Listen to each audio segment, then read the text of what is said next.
11వ శ్లోకము. కాయేన మనసా బుద్ధ్యా కేవలైరింద్రియైరపి యోగినః కర్మ కుర్వంతి సంగం త్యక్త్వాత్మశుద్ధయే. ఈ నిష్కామ కర్మ యోగాన్ని అనుసరించిన వాళ్ళు, ఆ యోగ సాధనలో సిద్ధి పొందిన వాళ్ళు మనసు, బుద్ధి, శరీరము, ఇంద్రియాలు అన్నీ కూడా వీటితో ఏ పని చేసినా కానీ వీటితో ఏ రకమైన సంఘం పెట్టుకోరు, చిత్తశుద్ధితోటి ఉంటారనమాట. అంటే ఏ ఆలోచనలు, ఏ మమకారము, ఏ సంఘం లేకుండా చిత్తశుద్ధిని సాధిస్తారు. దీనివల్ల ఏమవుతుందంటే కర్మ బీజాలన్నీ దగ్ధమైపోతాయి. అంటే ఇంకా మరి మరుజన్మ ఉండదన్నమాట. 12వ శ్లోకము. యుక్తః కర్మఫలం త్యక్త్వా శాంతిమాప్నోతి నైష్ఠికీం అయుక్తః కామకారేణ ఫలే సక్తో నిబధ్యతే. ఎవరైతే యోగనిష్టలో ఈ నిష్కామ కర్మయోగంలో పరిపక్వత సాధించారో వాళ్ళు కర్మఫలాలని పూర్తిగా సమర్పించేస్తారు, కృష్ణార్పణం చేస్తారు. దానివలన అపరిమితమైన శాంతిని పొందుతారనమాట. ఈ జ్ఞాననిష్ట వల్ల వచ్చే శాంతిని పొందుతారు అని చెప్తున్నారనమాట. అలాగే ఎవరైతే ఈ నిష్కామ కర్మార్చన లేకుండా కోరికలతోటి ఫలంతో సంఘం పెట్టుకుంటారో వాళ్ళకి కర్మబంధాలు కూడా వాళ్ళకి తగులుతుంటాయి. పాపాలు, పుణ్యాలు అన్నీ వాళ్ళకి మళ్ళీ దాని ఫలితాలు అనుభవించాలి, కర్మ బీజాలు ఏర్పడతాయి, మళ్ళీ జన్మ పరంపరలో చిక్కుకుంటారనమాట. అందుకని నిష్కామ కర్మయోగ ఆచరణ చేయమని చెప్తున్నారనమాట. 13వ శ్లోకము. సర్వకర్మాణి మనసా సన్యస్యాస్తే సుఖం వశీ నవద్వారే పురే దేహి నైవ కుర్వన్న కారయన్. ఈ దేహి అంటే ఈ దేహాన్ని ధరించిన వాళ్ళు ఒకళ్ళు ఉన్నారు మనం అనుకుంటున్నాం కదా. ఈ దేహధారి అయిన మానవుడు ఇంకా ఏంటంటే నిష్కామ కర్మలో మొత్తం కర్మాలని, కర్మ ఫలితాలని కూడా ఈశ్వరార్పణ చేస్తారు. వాళ్ళు ఇంద్రియాలని జయిస్తారు. అలాగే మనసుని కూడా, ఇంద్రియాలను కూడా తనంతట తను ఇది చెయ్యి అది చెయ్యి అని ప్రేరేపించడు.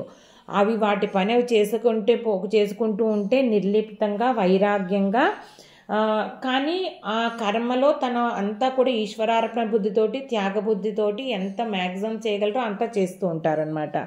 ఈ 9 ద్వారాలు, నవద్వారాలతో కూడా నీ శరీరంలో ఉన్నా కానీ, ఈ కర్మ చేస్తున్నా కానీ అలాంటి యోగికి ఏమి ఈ కర్మ తాలూకు పాపపుణ్యాలు కానీ, సుఖ దుఃఖాలు కానీ ఏమి అంటకుండా ఆనందంతో, ఆ ఆత్మానుభవంతో అలా మిగిలిపోతాడు అని చెప్తున్నారనమాట. ఇది నిజమైన సన్యాసం. ఏదైతే పని చేస్తున్నా కానీ జ్ఞేయస్స నిత్య సన్యాసి అని చెప్పారు కదా, అలాంటి సన్యాసి ఎంతో గొప్పవాడు అని ఇక్కడ చెప్తున్నారనమాట. 14వ శ్లోకము. న కర్తృత్వం న కర్మాణి లోకస్య సృజతి ప్రభుః న కర్మఫల సంయోగం స్వభావస్తు ప్రవర్తతే. ఈ కర్మల యొక్క కర్తృత్వం కానీ, కర్మఫలం కానీ ఆ పరమేశ్వర చైతన్యానికి, పరమాత్మకి ఏ రకంగానూ కూడా సంబంధం లేదు. ఆయనకి రెండిటిల్లోనూ కర్తృత్వము తీసుకోరు, ఆయన కర్మ ఫలితాలతో ఏ రకమైన సంగము లేదు, కారణము కాదు. ఇదంతా కూడా దేనివల్ల జరుగుతోంది అంటే స్వభావస్తు ప్రవర్తతే. ప్రకృతి ఆయన యొక్క, మనం చెప్పుకున్నాం కదా, ఆయన మాయా పేరే ప్రకృతి. ఆ ప్రకృతి వల్ల స్వభావ సిద్ధంగా ఇవన్నీ కూడా జరుగుతూ ఉంటాయి. మనం కర్మయోగంలో కూడా చెప్పుకున్నాం కదా. ఈ భగవంతుడు సృష్టిస్తున్నాడు అని అనుకుంటాం కానీ అది నిజం కాదు. పరమేశ్వర చైతన్యం తీసుకుని ప్రకృతి ఇవన్నీ కూడా మాయ అనే ప్రకృతి నుంచి మనందరం కూడా సృజించబడుతున్నాం అన్నమాట. కారణం భగవంతుడే, ఆయన చైతన్యమే. కానీ ఆయనకి ఏ రకమైన సంబంధం లేదు. ఆయన నిమిత్త మాత్రంగా ఆ చైతన్యాన్ని అలా ప్రకృతికి, మాయాశక్తికి అందజేయడం వల్ల అది తీసుకుని మాయాశక్తి మొత్తం సృజించడము అంతా కూడా చేస్తూ ఉంటుంది. 15వ శ్లోకము. నా దత్తే కస్యచిత్ పాపం న చైవ సుకృతం విభుః అజ్ఞానేనావృతం జ్ఞానం తేన ముహ్యంతి జంతవః.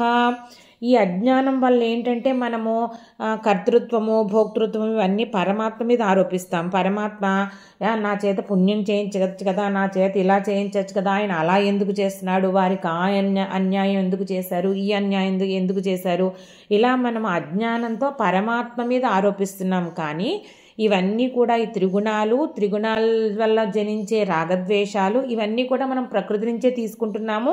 ప్రకృతితోనే మమేకమై సంఘం పెట్టుకొని ప్రకృతి మాయలో పడి ప్రకృతి గుణాలతో మోహితులమై మన ప్రవర్తన జరుగుతోంది.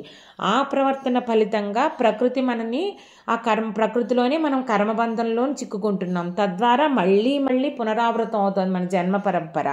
దీని అంతటికీ కారణం మాయా ప్రకృతిలో మనం సంఘం పెట్టుకోవడం, కానీ దానికి భగవంతుడికి ఏ రకమైన సంబంధం లేదు.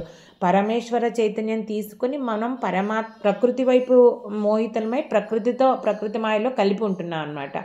మనం దీనిని అధిగమించి త్రిగుణాలకు అతీతంగా వెళ్ళి మనము కర్మ చేస్తూ కూడా అన్నీ మనం కూడా కర్తృత్వము ఫలితము త్యాగం చేసి సంఘం పెట్టుకోకుండా ఉండి ఆ పరమేశ్వర చైతన్యాన్ని తత్వాన్ని తెలుసుకుని జ్ఞానం సంపాదిస్తే మోక్షం లభిస్తుంది అన్నమాట. గీతా శ్లోకాలకి అర్థాన్ని సులభమైన వాడుక భాషలో వివరించడానికి ప్రయత్నిస్తున్నాను. నా ఈ ప్రయత్నం మీకు నచ్చినట్లయితే భక్తి అన్లిమిటెడ్ ఛానల్ని సబ్స్క్రైబ్ చేసుకుని మీ అభిప్రాయాలను కామెంట్స్ రూపంలో తెలియజేయండి.